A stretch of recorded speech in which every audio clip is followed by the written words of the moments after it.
Então rezemos em nome do Pai, e do Filho e do Espírito Santo. Amém. Vinde, Espírito Santo, enchei os corações dos vossos fiéis e acendei neles o fogo do vosso amor. Enviai o vosso Espírito e tudo será criado e renovareis a face da terra. Oremos. Ó Deus, que instruístes os corações dos vossos fiéis com a luz do Espírito Santo, fazei que apreciemos retamente todas as coisas segundo o mesmo Espírito e gozemos sempre da sua consolação por Cristo Senhor nosso. Amém. Estaremos reunidos em nome do Pai, e do Filho e do Espírito Santo. Amém. Então hoje nós vamos conhecer um pouquinho os números da Bíblia e se de fato eles possuem um significado de verdade especial. Nós ouvimos muito o padre falar nas homilias, né, que 40 anos significa uma geração e também que o número 7 é um número perfeito. Mas como a gente pode identificar isso e reconhecer o seu significado dentro de um contexto bíblico? Vamos então hoje conhecer os números mais populares da Bíblia e os seus verdadeiros significados. Os números na Bíblia, eles possuem um significado real, eles não são acidentais. Em hebraico, os números eles são representados por letras. Cada letra ela tem um valor numérico. Então os números são letras em hebraico. A gente também vai ver isso, a gente pode entender melhor se a gente pegar, por exemplo, os algarismos romanos, né, que fazem parte mais da nossa realidade, do nosso dia a dia. Por exemplo, se a gente pega a letra I, em algarismo romano, é uma letra, mas ela tem um valor, que é o valor de 1. Se a gente pegar, por exemplo, a letra V, ela tem o valor de 5. E se pegarmos a letra X, ela tem o valor de 10. Só para a gente entender como funciona também no hebraico, né? Aqui no nosso português, por exemplo, nós também usamos alguns números simbólicos. Não de forma tão intensa como eles, né, um significado tão direto, mas há expressões numéricas que têm um significado implícito, como por exemplo, meia dúzia de pessoas. Por exemplo, se a gente cita, olha, eu fui à missa e tinha na igreja meia dúzia de pessoas. Não quer dizer exatamente que nós contamos 6 pessoas nos bancos da igreja, mas isso simboliza que tinham pouquíssimas pessoas na igreja. Era só meia dúzia de pessoas, poucas pessoas. Então a gente também utiliza estas simbologias no nosso português. Assim, nós teremos hoje, então, essas simbologias numéricas da Bíblia e agora nós vamos conhecer os números mais populares e que aparecem com mais constância na Bíblia. Então, nós vamos iniciar pelo número 1. Vamos ver aqui a passagem de Deuteronômio, capítulo 6, versículo 4. Ouve, ó Israel, o Senhor é nosso Deus, o Senhor é um, ou o Senhor é Errad, porque Errad e um é a mesma coisa, tem o mesmo significado, tá? Errad, em hebraico, significa um. O número 1, ele simboliza o princípio, que é a origem das coisas, como se fosse único, fosse grande. Ele se refere a Deus. Errad, em hebraico, né, como falei, significa um. O número 1, ele fala de harmonia, ele fala de unidade. Deus é a fundação. Tudo começa nele e por ele. Ninguém o precede e, desse modo, o número 1 representa o Deus absoluto. Com Deus, todas as passagens que se relacionam a um, nós vamos ver que são direcionadas para Deus. Por exemplo, acabamos de ver Deuteronômio, né, que existe um só Deus.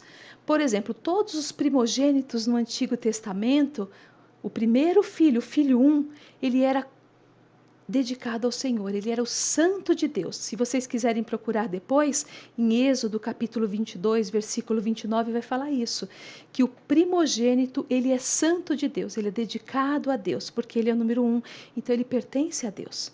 Também era comum no Antigo Testamento, na primeira colheita e os primeiros frutos, eles serem dedicados ao Senhor. Então era reservada a primeira colheita, o primeiro fruto e entregue no templo. A gente dedicava esse fruto ao Senhor porque ele era a primeira colheita e tudo que é um é dedicado a Deus, né? Então o número 1, ele aponta para a unidade, para o Deus absoluto. Ele é o único Deus. Pois bem, agora vamos lá para o número 3. Nós vamos saltar alguns números que nós estamos falando simplesmente daqueles que aparecem com mais frequência e têm significados mais fortes. Então agora nós vamos para o número 3. Temos aqui 3 passagens, né? A de Mateus, capítulo 28, versículo 19. Portanto, vão e façam discípulos todas as nações, batizando-os em nome do Pai e do Filho e do Espírito Santo, a Trindade, né? Pois na 1 de Coríntios, capítulo 15, versículo 4, Cristo morreu pelos nossos pecados, foi sepultado e ressuscitou ao 3º dia. Vamos ver o que significa isso, né? Depois a gente tem uma passagem do Antigo Testamento, Isaías capítulo 6, versículo 3. E clamavam uns aos outros, dizendo: Santo, Santo, Santo é o Senhor dos exércitos, toda a terra está cheia da sua glória. Nós vemos inclusive nas missas, né? Nós proclamamos o santo 3 vezes, então a gente vai conhecer um pouquinho mais sobre isso. 3 é um número perfeito também, assim como a gente vai ver que o 7 é perfeito. 3, ele também é um número perfeito. Dizer que alguma coisa aconteceu 3 vezes é confirmar o efeito de fato, aquilo de fato aconteceu. A repetição de 3 vezes é um recurso do superlativo hebraico, diferente do nosso português, porque para o superlativo no português, por exemplo, a gente quer falar de poderoso. Não vamos falar poderoso, poderoso, poderoso. Falamos poderosíssimo. Lindo, lindo, lindo. Não, falamos lindíssimo. Nós temos no nosso vocabulário uma palavra que se refere ao superlativo, o que não acontece no hebraico. Então, o recurso utilizado era justamente falar 3 vezes a mesma coisa, dando um sentido mais amplo para aquilo, um poder maior. Então, enquanto a gente fala da nossa forma, eles possuem essas palavras que elas expressam o superlativo, mas é necessário que se repita 3 vezes a mesma palavra. Isso vai demonstrar o quê? Grandeza, sinceridade. Vamos ter uns outros exemplos aqui, além daqueles que nós vimos. Por exemplo, Pedro negou Jesus 3 vezes. Isso é, ele negou de verdade, para valer 3 vezes. Ele confirmou essa negação. Só que graças a Deus e à sua conversão, depois da ressurreição, ele afirmou 3 vezes que amava Jesus. Ou seja, ele retomou de verdade a posição de seguidor do Mestre. Então, 3 vezes ele afirmou que amava o nosso Senhor. Jesus ressuscita no 3º dia. É um jeito de dizer que a sua morte foi um fato significativo e real, foi real. Esse número é um número perfeito, num dia perfeito ele ressuscitou. Simboliza a totalidade, o passado, o presente e o futuro. Passado, presente e futuro. Vemos que é um número perfeito na perfeição, inclusive, da Santíssima Trindade, como nós vimos na primeira parte da leitura de Mateus, em que fala do batismo, né? A perfeição da Santíssima Trindade, o Pai, o Filho e o Espírito Santo. Nós vamos ver também que existem 3 patriarcas, Abraão, Isaque e Jacó. E o santo que nós tanto rezamos na igreja, santo, santo, santo, nós proclamamos 3 vezes, porque Deus é santo. Agora nós vamos passar para o número 4. O número 4, ele simboliza uma totalidade da Terra. Tem 4 elementos. Não temos 4 elementos na Terra? Temos o fogo, a terra, a água e o ar. Ele nos faz lembrar também os 4 pontos cardeais: norte, sul, leste e oeste. Ele expressa com isso que se espalha pela terra inteira, é o todo. Ele se refere a todo o nosso paraíso terrestre, o mundo, o cosmos. O rio, que é sinal de vida, que saía do jardim do Éden, ele se dividia em 4 braços. E esses braços, eles iam para os 4 lados e eles irrigavam toda a terra. Então ele provava que ele estava presente em toda essa parte terrena, em todo o nosso mundo. Nós temos, por exemplo, também 4 evangelhos, que simboliza que a palavra de Deus, pelos 4 evangelistas, ela não é para um único povo, ela é para todo mundo, para todos os povos da terra, não tem exceção. Temos passagem, por exemplo, do livro do Apocalipse, né? Capítulo 7, versículo 1, que fala o seguinte, ó: e depois destas coisas, vi 4 anjos que estavam sobre os 4 cantos da terra, retendo os 4 ventos da terra, para que nenhum vento soprasse sobre a terra, nem sobre o mar, nem contra árvore alguma. Então, os anjos do Senhor tomando conta de toda a terra, de todos nós, onde quer que estejamos, seja na Terra Santa, seja no Brasil, seja na Austrália, seja no Canadá, por todos os cantos da terra, o Senhor envia os seus anjos e nos protege. Depois, no Apocalipse, capítulo 4, versículo 6, também temos o número 4. Olha, nós teremos 4 animais simbolizando toda a nossa criação, toda a criação de Deus. O leão, por que o leão? Porque ele é o mais nobre. O touro, por que o touro? Porque ele é o mais forte, representa a força. O homem, que é o mais sábio, representa a sabedoria. E a águia, porque ela é mais ágil, representa a agilidade. Depois que vimos o número 4, que simboliza toda a terra, então quando lermos a Sagrada Escritura, tiver o número 4, a gente vai ficar atento, porque no contexto a gente vai acabar entendendo um pouco melhor a simbologia daquilo tudo. Depois nós vamos para o número 6. Número 6, ele é considerado um número imperfeito. Mas por que é um número imperfeito? Porque o número perfeito, considerado perfeitíssimo, é o 7. Então, o 6 é aquele número que não atingiu a perfeição do 7, não conseguiu chegar ao 7 ainda. Então, ele é considerado um número imperfeito. Nós vemos no Apocalipse o número 666, não temos? Que é o número da besta. O que significa isso? Quando nós falamos 3 vezes a mesma coisa, a gente quer dar intensidade para aquilo. Nós vimos agora santo, santo, santo, como se fosse santíssimo. Quando nós falamos 666, que é o imperfeito, a gente quer falar que é imperfeitíssimo. Vale lembrar também que no hebraico, cada letra ela possui um valor numérico, ela tem um número. Então nós vemos aqui a soma dos números de Nero César, ou César Nero, que significa imperador Nero, que era o imperador da época em que João escreveu, por exemplo, o Apocalipse, tá? Então, os números do nome do imperador César são esses que nós temos aqui. Então, a soma de todos os números dá exatamente 666. Então, quando João se refere no Apocalipse, ao número 666, ele está falando ao imperfeitíssimo, aquele que foi malvado, aquele que prejudicou muitos cristãos, que era o imperador romano Nero. Então, o nome dele totalizava 666.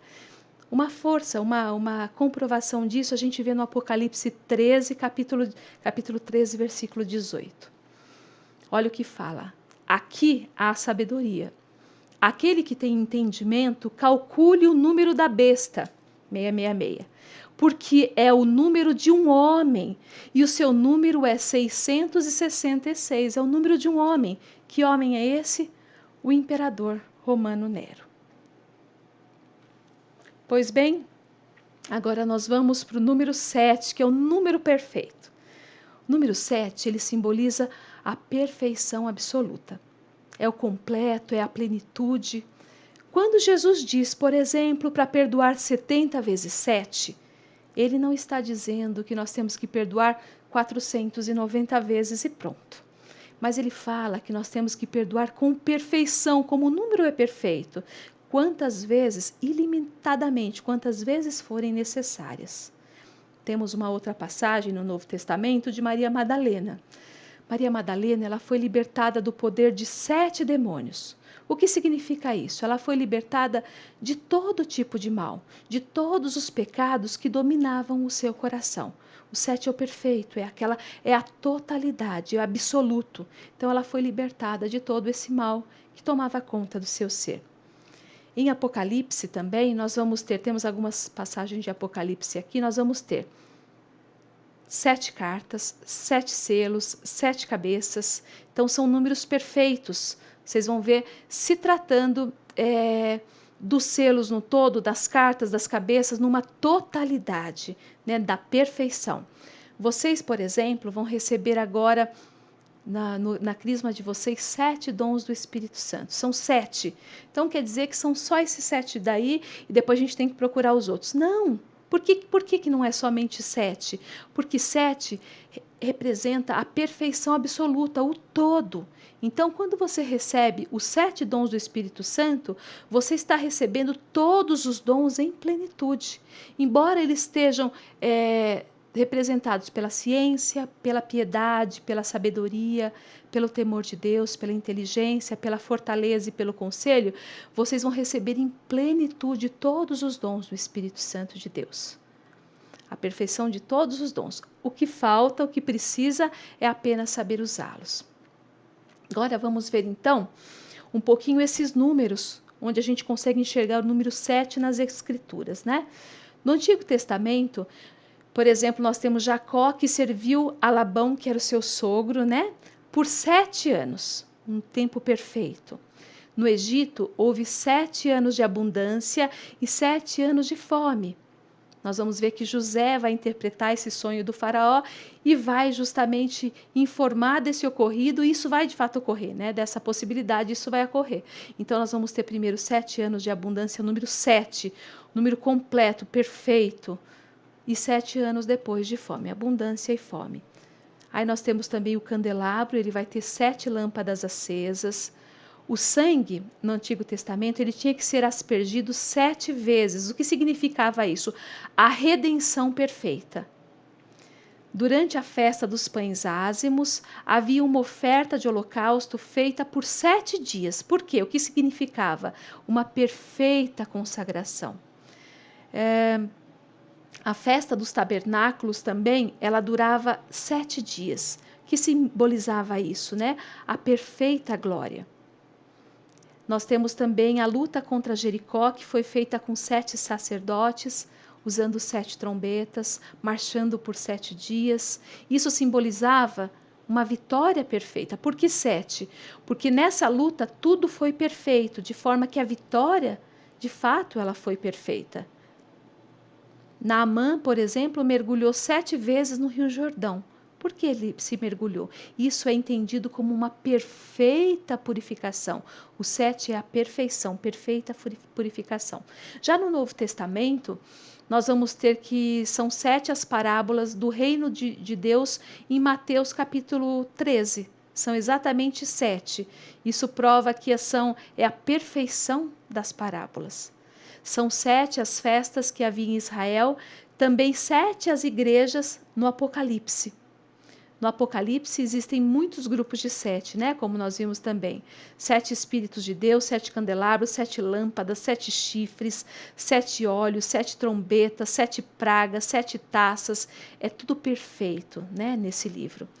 Ao todo, no Apocalipse, o 7 é mencionado 56 vezes. Vale lembrar que ele é mencionado tantas vezes porque 7 é um número perfeito. Agora, nós vamos para o número 10.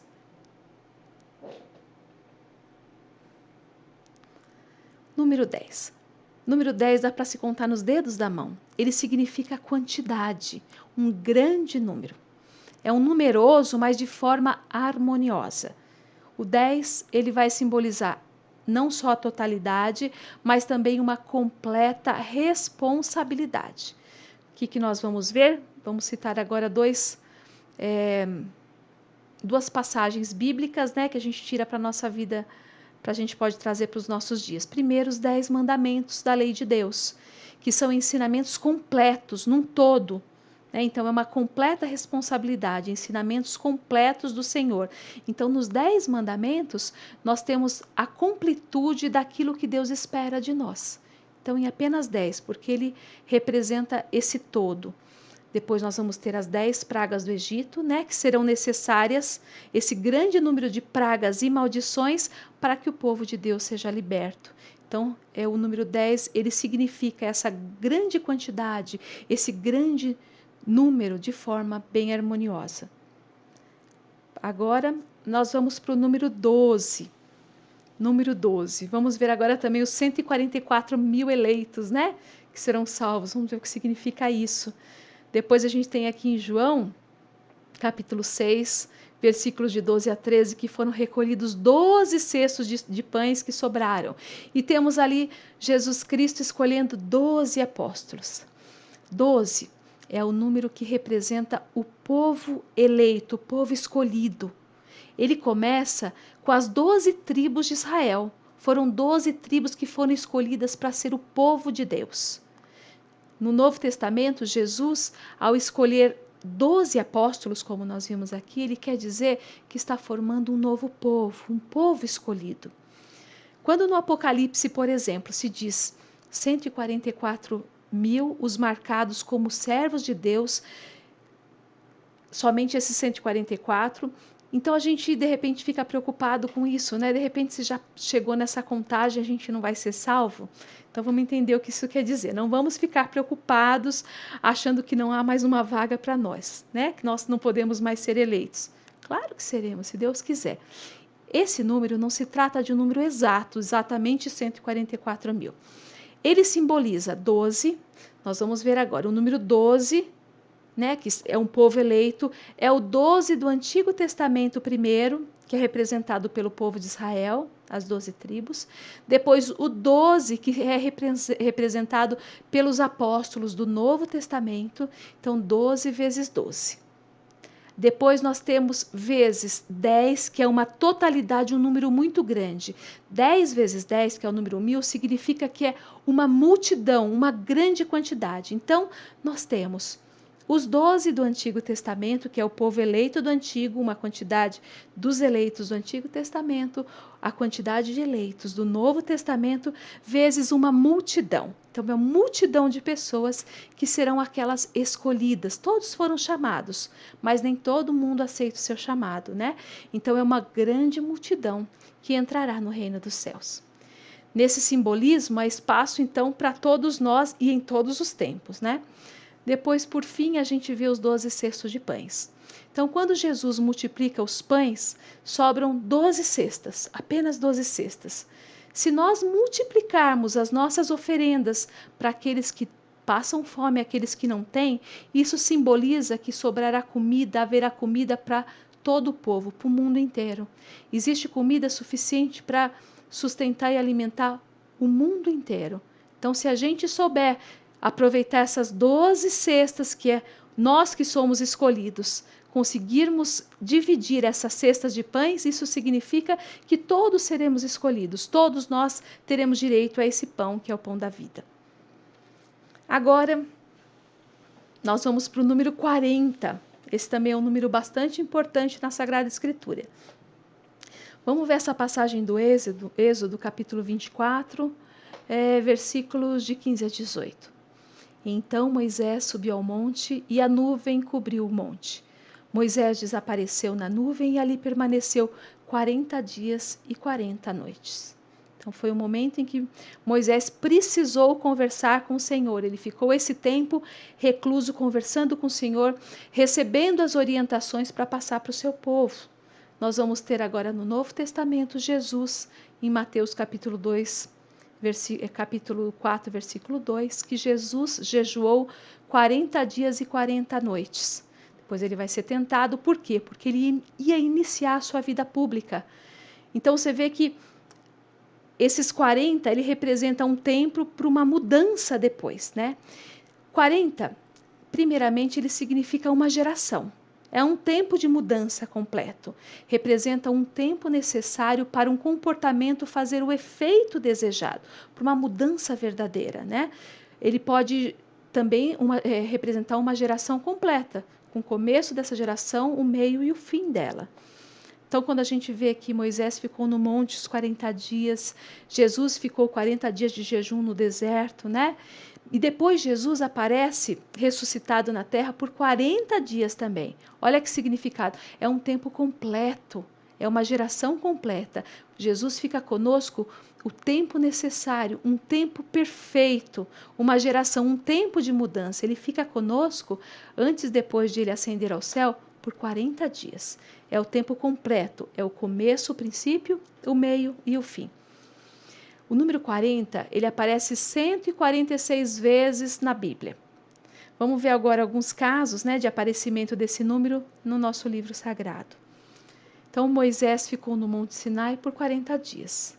Jonas advertiu Nínive que o julgamento viria após 40 dias. O povo se converteu, né? Vestiu seus trapos, e aí esse povo se converteu, e aí esse julgamento ele não foi tão cruel, né? Porque o povo teve o coração, mas teve 40 dias para essa mudança. O povo teve um tempo completo para essa mudança. É um período de conversão completo. Jesus jejuou durante 40 dias no deserto. Passaram-se 40 dias entre a ressurreição e a ascensão de Jesus ao céu. Ele ficou conosco nesse tempo completo de 40 dias. Agora vamos trazer para os nossos dias. Quaresma. Quaresma tem quantos dias? 40 dias. Por quê? Porque é um tempo completo de conversão. É o princípio e o meio e o fim de uma mudança completa de vida. Então a gente começa meio receoso, mas a mudança vai acontecendo. Então a gente passa esse período para que depois a gente seja transformado na Páscoa. Então esse número 40 com esse significado, ele existe até hoje nos nossos dias. Pois bem, assim nós finalizamos os principais números bíblicos e os seus significados, né? Que esse aprendizado que nós tivemos hoje, ele nos leve a conhecer ainda mais os desígnios de Deus presentes na sua palavra e que ele nos mostre também que a Bíblia é inspirada por ele, por Deus, inclusive na simbologia dos seus números. Espero que vocês tenham aprendido um pouquinho mais. Nós vamos finalizar esse tema, eu vou fazer a oração, porque agora nós vamos falar de outro assunto que é para os crismandos. Como esse vídeo também vai para o YouTube e outras pessoas têm acesso, então eu vou fazer a finalização com a oração para a gente poder finalizar o vídeo e a gente vai falar agora de tema que vai interessar o pessoal aos crismandos, tá? Referente aos sacramentos. Então vamos finalizar fazendo a oração do Pai Nosso e da Ave Maria. Pai nosso que estais no céu, santificado seja o vosso nome, venha a nós o vosso reino, seja feita a vossa vontade, assim na terra como no céu. Pão nosso de cada dia nos dai hoje, perdoai-nos as nossas ofensas, assim como nós perdoamos a quem nos tem ofendido. E não nos deixeis cair em tentação, mas livrai-nos do mal. Amém. Ave Maria, cheia de graça, o Senhor é convosco. Bendita sois vós entre as mulheres, e bendito é o fruto do vosso ventre, Jesus. Santa Maria, Mãe de Deus, rogai por nós, pecadores, agora e na hora de nossa morte. Amém. Estivemos reunidos e permaneceremos em nome do Pai, e do Filho, e do Espírito Santo. Amém.